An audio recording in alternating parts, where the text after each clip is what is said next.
அருமை குழந்தைகள் ஹசன் ஹுசைனும் அழுது கண்ணீர் வடித்தார்கள்.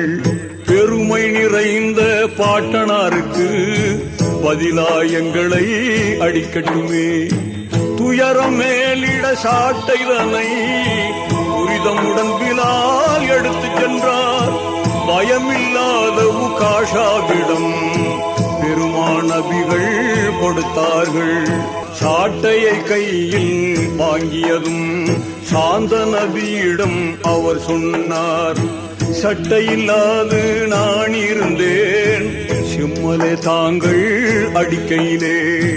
கேட்டதும் காத்தம் நபி அவர்கள் கனிவுடன் சட்டையை நீக்கியதும் சாட்டையை தூக்கி எறிந்து விட்டு தாவி அணைத்தார் ஆவலுடன்.